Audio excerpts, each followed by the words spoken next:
오늘 이 시간에는 요한복음 21장의 말씀을 가지고 은혜를 나누도록 하겠습니다. 여기에 보면 베드로가 이렇게 얘기하죠. 나는 이제 예수 사역 다 때려치고 고기나 잡으러 가야겠다. 그렇게 이야기를 하고요. 다른 제자들도 그 말에 나도 하면서 그냥 다 물러가 버리는 그런 장면이 21장에 기록되어 있습니다. 여러분, 이게 수제자 베드로가 한 행동입니다. 영향력 있는 사람이, 앞장선 사람이 이렇게 김을 빼버리면 그 말에 휩쓸리는 사람들이 참 많죠. 여러분, 우리는 김 빼는 얘기 좀 하지 말고 항상 좀 되는 얘기, 믿음이 넘치는 얘기, 용기와 위로를 주는 얘기, 좀 그런 말들만 하도록 결심하도록 합시다. 항상 남의 티를 지적해 주려고 아주 촉각을 곤두세우지 말고 좀 물렁한 사람이 되도록 합시다. 누가 조금 부족해도 격려하고 뭐가 좀 안 되는 것 같아도 기다려주면서 서로 사랑하는 교회가 좀 되도록 합시다. 근데 그냥 부정적인 이야기만 이제 말하면 그나마 다행인데, 어쩌면 앞으로 우리 가운데 여기 어떤 사람들은 지금 베드로가 한 것처럼 사람들을 이끌고 물러나는 일을 할 사람이 있을까요? 네, 그렇습니다. 함께 떡을 떼고 사랑을 나누던 사람들이 자기의 욕구가 채워지지 않거나 인정받지 못하거나 다른 복음을 믿거나 그래서 사람들을 이끌고 나가는 경우를 우리는 이미 종종 보지 않습니까?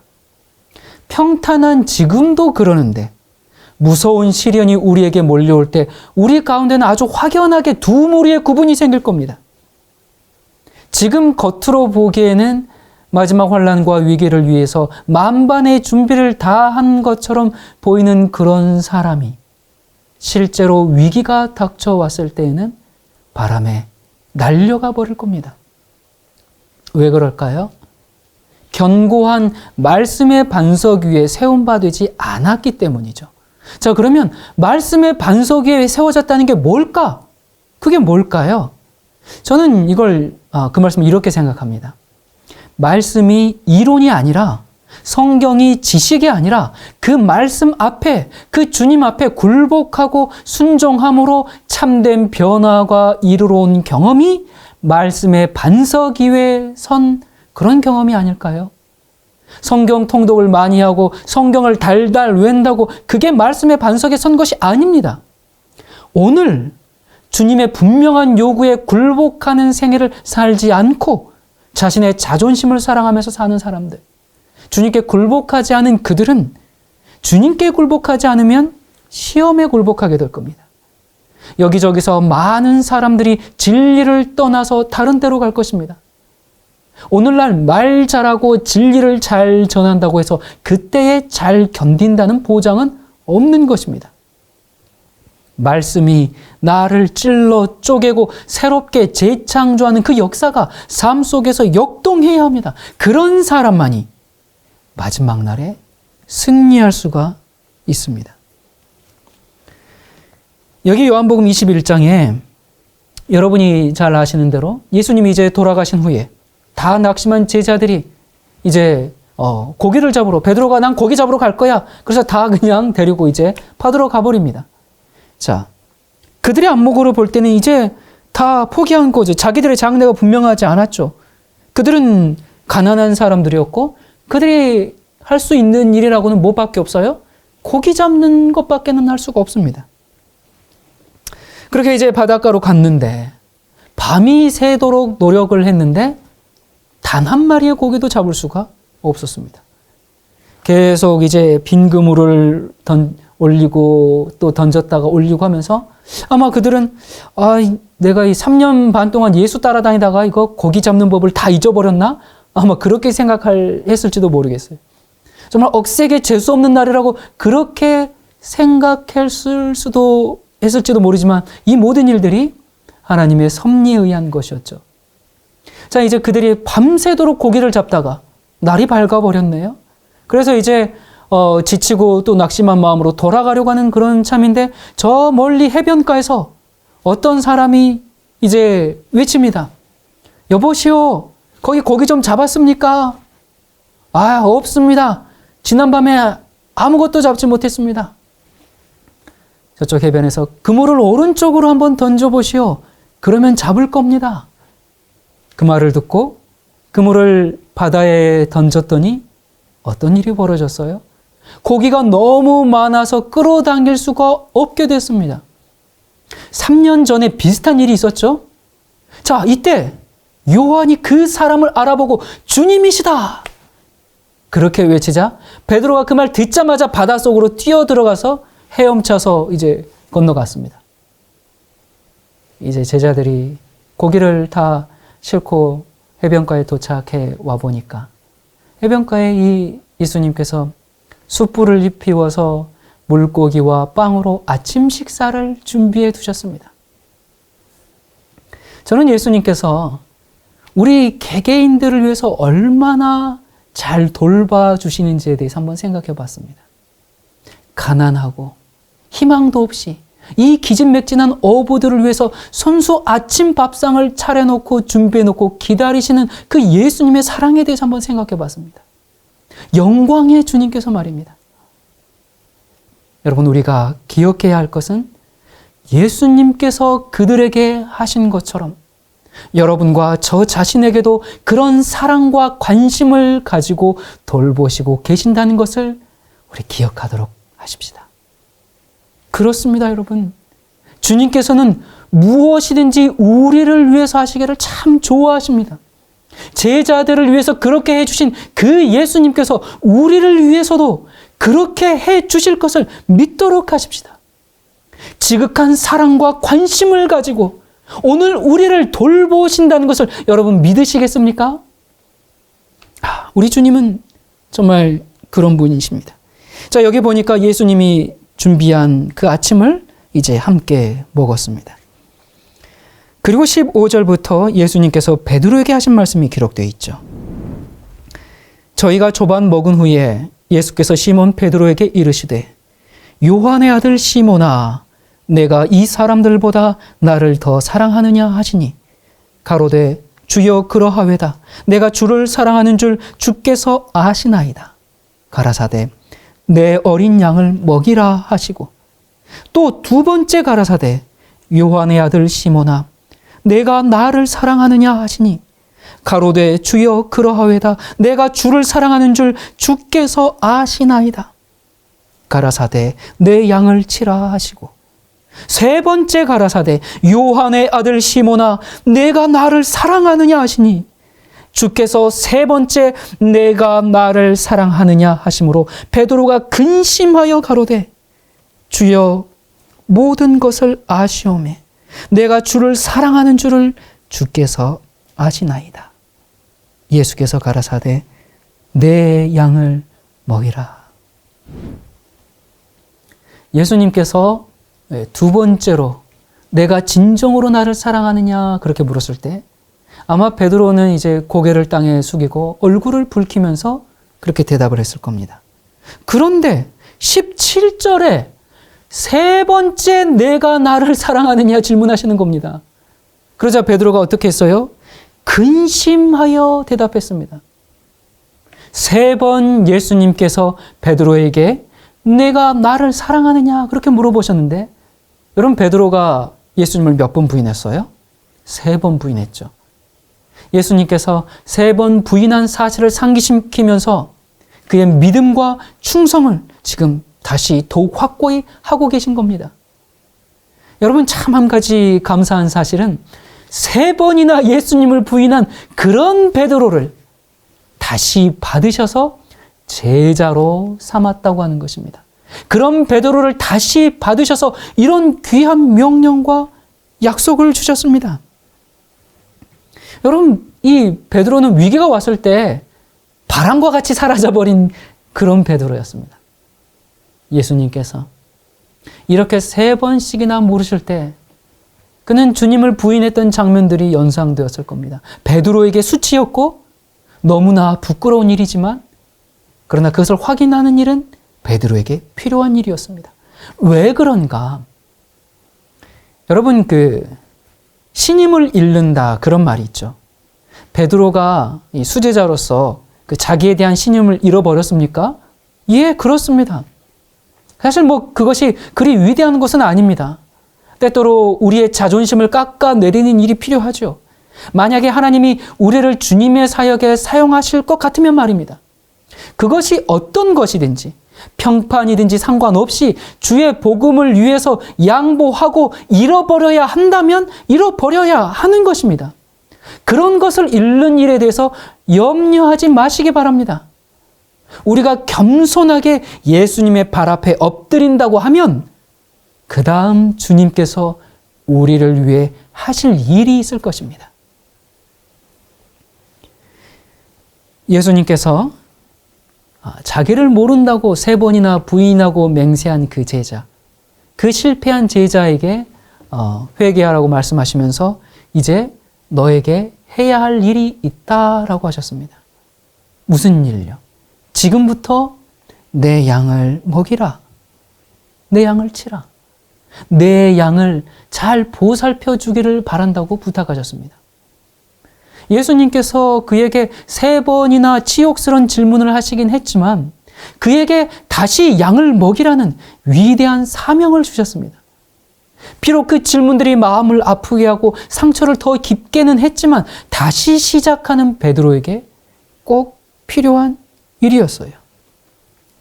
자, 그 다음에 이제 계속해서 베드로의 그 종말과 그가 어떻게 죽을지에 대해서 말씀을 하십니다. 18절부터입니다. 내가 진실로 진실로 내게 이르노니 젊어서는 내가 스스로 띠띠고 원하는 곳으로 다녔거니와 늙어서는 내 팔을 벌리리니 남이 내게 띠띠우고 원치 아니하는 곳으로 데려가리라. 이 말씀을 하심은 베드로가 어떠한 죽음으로 하나님께 영광을 돌릴 것을 가리키심이라. 이 말씀을 하시고 베드로에게 이르시되 나를 따르라 하시니. 여러분, 우리가 아는 대로 베드로도 예수님처럼 십자가에 달려 죽었죠. 어떻게 죽을 것인지 말씀하신 후에 베드로에게 나를 따르라 하셨습니다. 너의 결국은 이렇게 될 거야. 그래도 나를 따르라. 지금 그 말씀을 하신 겁니다. 이 베드로는 이 말씀을 들으면서 3년 전 일을 기억했을 겁니다. 3년 전 갈릴리 해변에서 베드로에게 주님께서 나를 따르라 하셨어요. 그때 나를 따라오면 너희를 뭐로 만들어주겠다고 했어요? 사람을 낚는 어부가 되게 하겠다 그러셨죠. 사실 그때 베드로는 그게 뭔지 잘 몰랐어요. 아무튼 뭐 예수님을 따르면 뭔가 좋은 일이 생길 것 같은 그런 내심 기대하고 이제 그렇게 따랐죠. 그러면서 예수님을 따르다 보니까 그분이 위대한 분이거든요. 그래서 이스라엘 왕국이 다시 세워지면 자기는 최소 국무총리는 될 것이라고 생각하면서 3년 동안 따라다녔습니다.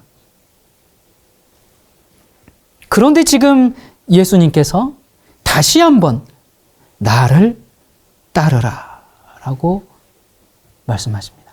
그런데 나를 따르라 지금 이렇게 말씀하실 때 뭐라고 하면서 말씀하시면 네가 나를 따르면 너도 나처럼 십자가에 못 박혀 죽을 거야. 진짜로 죽는 거야. 그래도 나를 따르라. 지금 그 말씀을 하신 겁니다. 여러분, 이 상황에서 베드로가 주님을 따르는 것은 3년 전에 따른 것과는 완전히 차원이 다른 겁니다. 베드로 생애에서 아마 이날 고기 잡았던 일이 이제 그 삶에서 마지막으로 고기를 잡았던 일이 되었고, 그는 주님을 따랐고 그리고 주님처럼 죽었습니다. 우리가 이 복음 사역을 할 때 사람들이 교회를 떠나가는 것을 보면 상당히 마음이 아프죠. 그러나 너무 실망하지 말기를 바랍니다. 베드로처럼 언젠가는 다시 돌아와서 하나님을 위하여 일할 수 있는 사람들도 있을 것입니다. 우리는 그들을 위해서 기도하면 됩니다. 우리의 사명은 사람의 많고 적음에 상관없이 세상을 향한 이 마지막 초청의 말씀을 계속해서 전해야 하는 것입니다. 그리고 우리는 생각이 다른 모두를 만족시킬 수가 없습니다. 한 번은 어느 전직 대통령이 이렇게 정치를 하려고 하는 사람에게 이런 얘기를 했다 그래요. 성공할 수 있는 길은 가르쳐 줄 수 없지만 실패할 수 있는 길은 가르쳐 줄 수 있습니다. 100% 지지를 받으려고 노력하면 실패합니다. 그렇게 얘기했다 그래요. 여러분, 그렇습니다. 우리가 모두와 함께 가기를 원하지만 만나고 헤어지고 이런 일이 참 많아요. 그때마다 참 가슴이 쓰라리지만 여러분, 하늘 가는 길은 좁은 길이 아닙니까? 하늘에 가까이 도달할수록 길이 좁아지고 대열에서 이탈하는 사람들은 더 많아질 것입니다. 과연 누가 끝까지 살아남을 것인가? 여기 19절의 말씀을 보면 예수님께서 베드로와 이야기를 하실 때 아마 해변가를 나란히 걸으면서 대화를 나눴을 겁니다.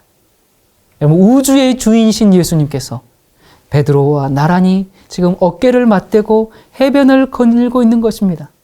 어쩌면 손을 맞잡고 걸었는지도 모르겠습니다.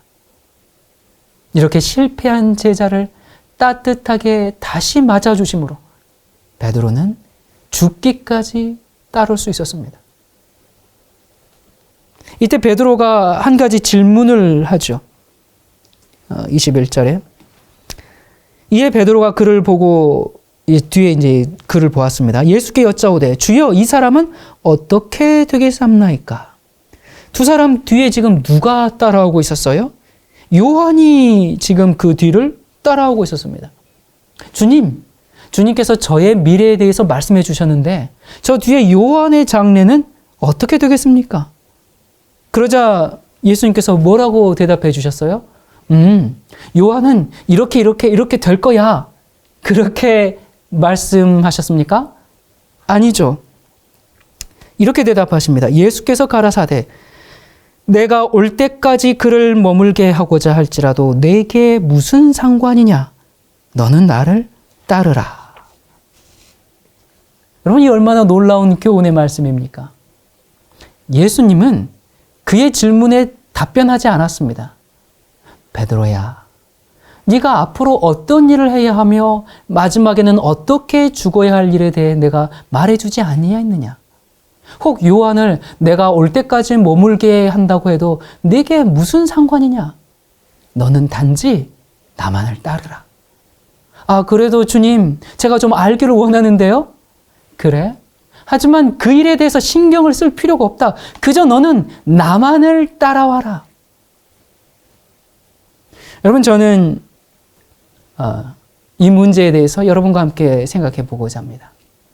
베드로가 비록 회개를 하기는 했지만 베드로는 지금 배워야 할 교훈이 좀 남아 있었습니다. 무슨 교훈요?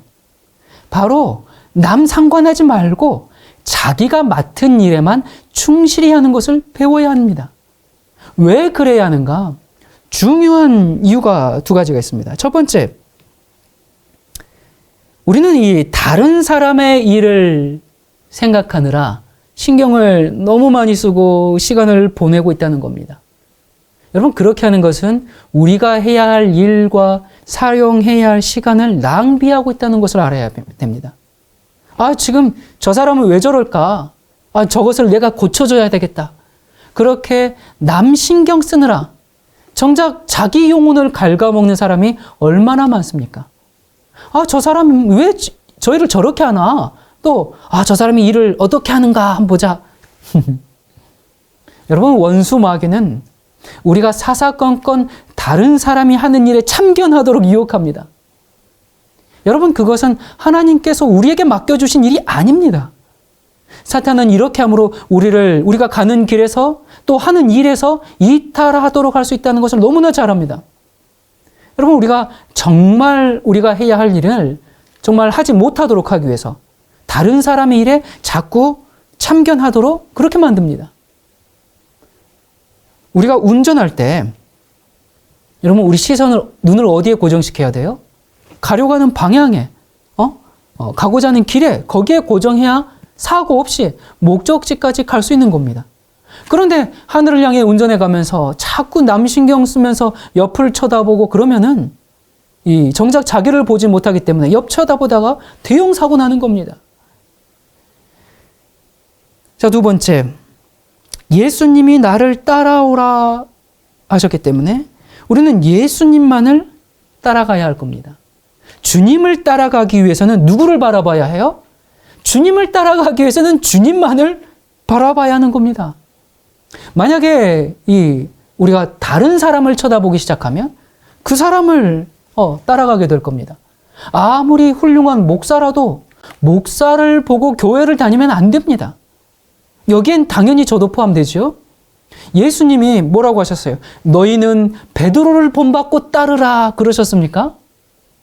어느 교회는 초대 교황이 베드로라고 하면서 베드로를 신봉하는 교회도 있죠. 베드로는 훌륭한 제자 맞습니다.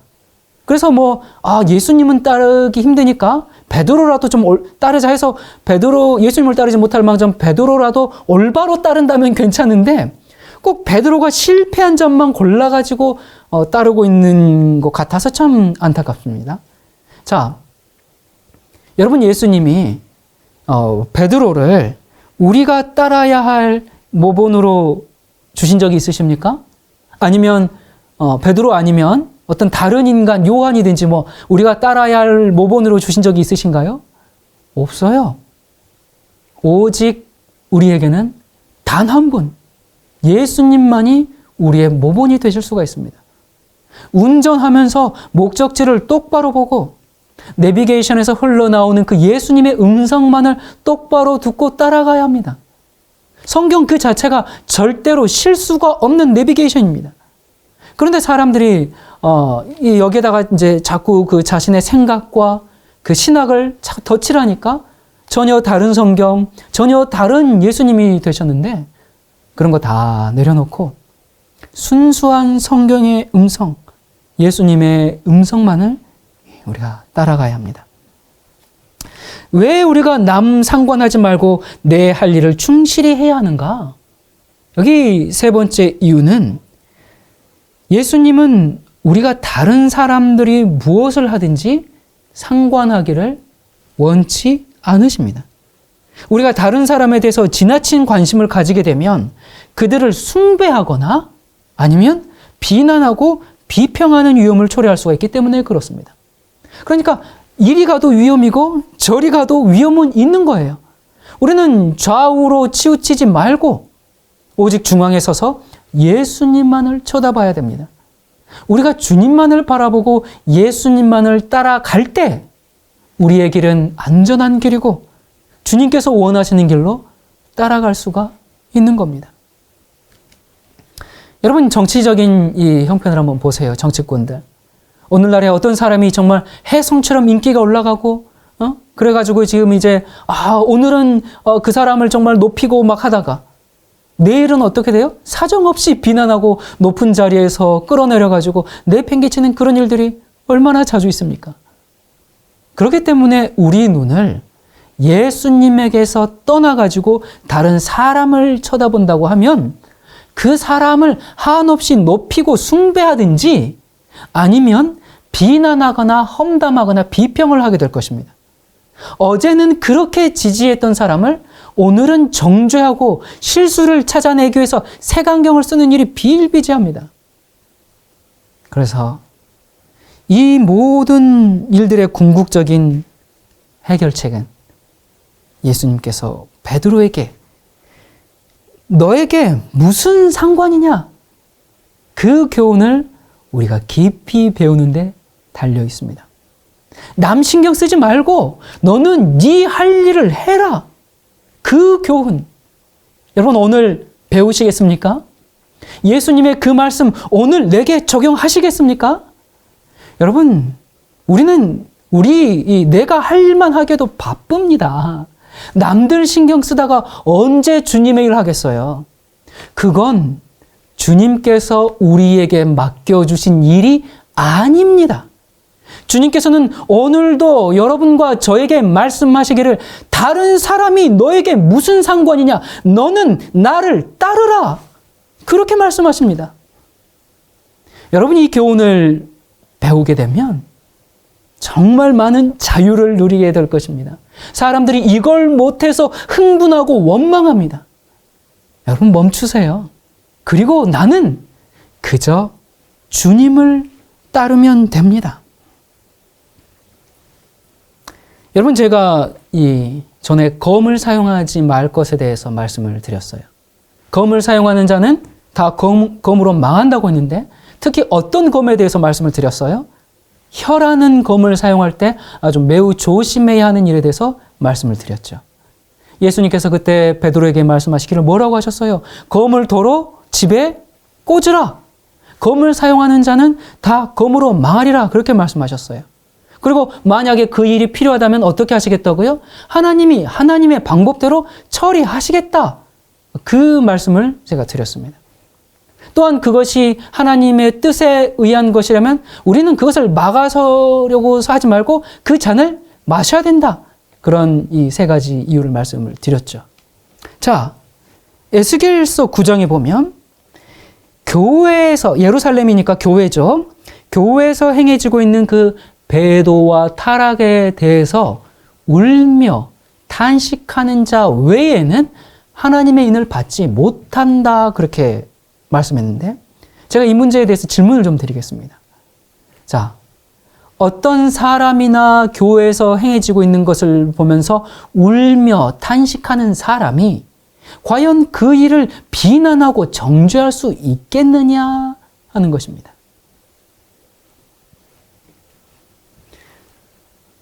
여러분, 우리는 두 가지를 다 행할 수는 없습니다. 울며 탄식한다는 것은 우리 마음에 예수님이 가지신 죄에 대하여 슬퍼하며 탄식하는 마음과 같은 그런 마음을 가졌다고 하는 것이고, 그 예수님의 마음과 연결되었다고 하는 것입니다. 우리가 진정한 의미로 죄에 대해서 슬퍼한다면 죄에 대해서 그렇게 자주 떠벌리고 이야기하지 않을 겁니다.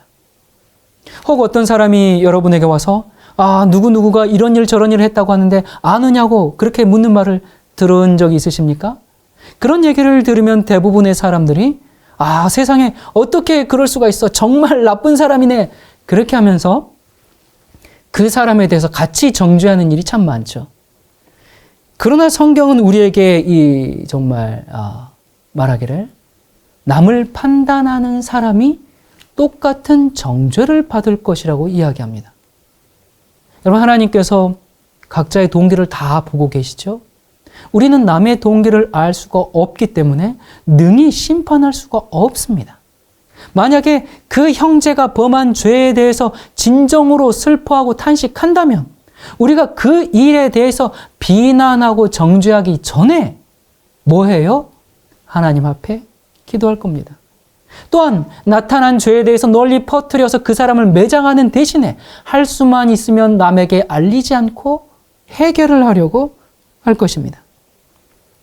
제가 한 예를 한번 들어서 말씀을 드릴게요. 한 가정에 아버지와 어머니가 있고 이제 여러 자녀가 있습니다. 그런데 그 가정에 지금 어떤 일이 일어났어요. 예를 들어서 어떤 자녀가 불순종을 했다고 좀 하십시다.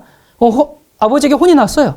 그러자 이게 다른 형제가 아주 그게 꼬셔가지고, 고소해가지고, 이제 이웃집에 가가지고, 우리 집에 이런 일이 일어났다. 이렇게 이야기를 퍼뜨렸어요. 여러분, 이것이 좋은 일입니까?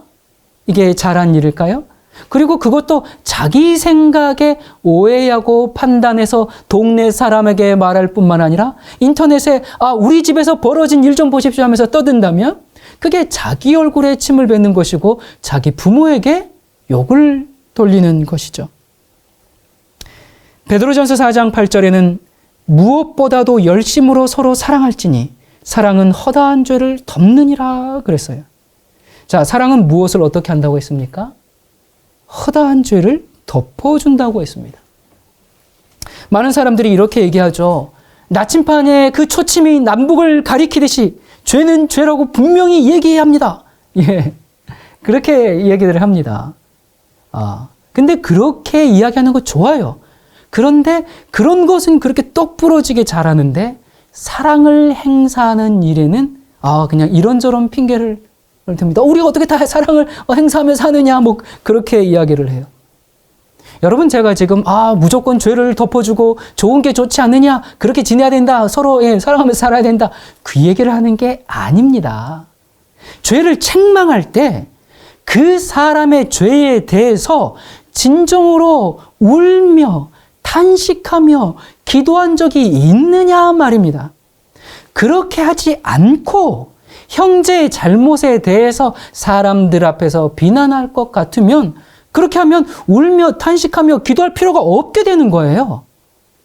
여러분, 교회를 다니다 보면 우리가 이런 일 저런 일이 교회 안에서 참 많이 일어납니다.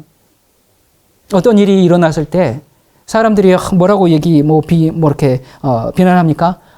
사랑이 없어서 일어난 거야 하면서 비판하는 경우가 있는데, 그 말을 하고 있는 자신이 먼저 사랑의 법을 범하고 있음을 왜 깨닫지 못할까요? 내가 다른 사람을 비난할 때는 내 마음속에 있는 사랑을 먼저 죽여야만 가능한 일입니다. 그 사랑을 다른 말로 표현하면 내 마음속에 있는 예수님을 먼저 죽여야만 가능한 일이다, 그 말입니다. 그렇게 함으로 세상에서는 사랑이 사라지고 있습니다. 여러분, 우리는 사랑을 보여줘야 하는 사람들입니다. 누군가 정말 잘못한 일을 보았습니까? 또는 교회가 어떤 일에 잘못 결정한 일을 보았습니까? 그렇다면 그 일에 대해서 먼저 울며 애통하며 하나님 앞에 무릎을 꿇고 눈물을 흘리면서 기도한 후에 당사자에게 가서 사랑으로 이야기한다면 거기에는 아무런 위험이나 문제가 있을 수 없는 것입니다. 저는 이 말씀을 꼭 드리고 싶습니다. 우리가 정말 지나치게 울며 탄식한다고 해도 거기에는 아무런 위험이 없다는 것을 말씀드리고 싶습니다. 또한 우리가 기도하면서 울며 탄식하기를 많이 하는 사람일수록 예수님을 닮은 사람일 것입니다. 여러분, 예수님 닮고 싶죠? 그거 우리의 소원 아닙니까? 그런데 그냥 막연히 말씀 읽고 기도하면 예수님 닮습니다, 그러지 말고 예수님을 닮는 비결 중에 하나가 뭐냐면 형제들의 잘못에 대해서 또는 교회의 잘못에 대해서 내가 정말 슬퍼하며 울며 탄식하는 그 마음을 갖게 되는 것, 그것이 예수님을 닮는 경험입니다. 여러분, 오늘 이 시간에 제가 말씀드리는 것은 다른 사람이 어떻든 간에 남 상관하지 말고 그것 때문에 시험받아서 내 믿음에 손해보지 말고 예수님께서 뭐라고 하셨어요? 남 상관하지 말고 너는 나를 따르라 하셨기 때문에 우리는 예수님만을 따라가도록 하십시다. 그리고 다른 사람들의 잘못이나 교회의 어떤 실수들에 대해서 다른 사람에게 또는 당사자에게 이야기하기 전에 뭐라고요? 에스겔 9장에 있는 말씀처럼 교회를 위해서 눈물을 흘리며 기도하고 탄식하는 경험을 가지자, 그 말입니다. 그런 기도를 한순간이라도 쉬지 말도록 하십시다. 만약에 한 교회에 이런 기도를 하는 사람이 한 사람씩만 있다고 해도 오늘날 이 세상에 있는 교회 형편들이 많이 달라졌을 겁니다. 그리고 울며 탄식하며 죄를 슬퍼하는 사람이 되지 않으면 결단코 살아계신 하나님의 인을 받지 못할 것이라는 것을 명심하도록 하십시다. 여러분, 우리가 주님께 주님, 우리의 마음에 죄를 슬퍼하고 형제의 잘못을 때문에 내가 애통하며 울며 탄식하는 그 마음을 내게 주십시오 하고 기도하도록 하십시다. 기도하겠습니다. 은혜로우신 하나님 아버지, 오늘 주님께서 저희에게 매우 중요한 교훈을 가르쳐 주셨습니다. 우리가 다른 사람을 판단하고 평가하는 동안 우리의 영혼은 곪고 썩어서 병든지도 모르는 상태에 있지는 않은지요.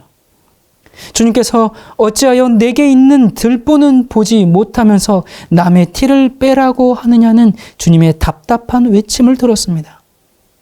아버지, 오늘 말씀처럼 다른 사람을 향한 시선을 거두고 너는 나를 따르라는 그 주님의 명령에 전심으로 따르기를 원합니다. 다른 사람의 허물을 들춰내느라 우리의 귀중한 시간을 허비할 것이 아니라 한순간이라도 주님을 위하여 사는 우리가 되게 해 주옵소서. 그래야 진정한 자유를 누리는 주님의 제자들이 되게 해 주시옵소서. 우리를 죄에서 구원하신 그리스도 예수님의 이름으로 간절히 기도드립니다. 아멘.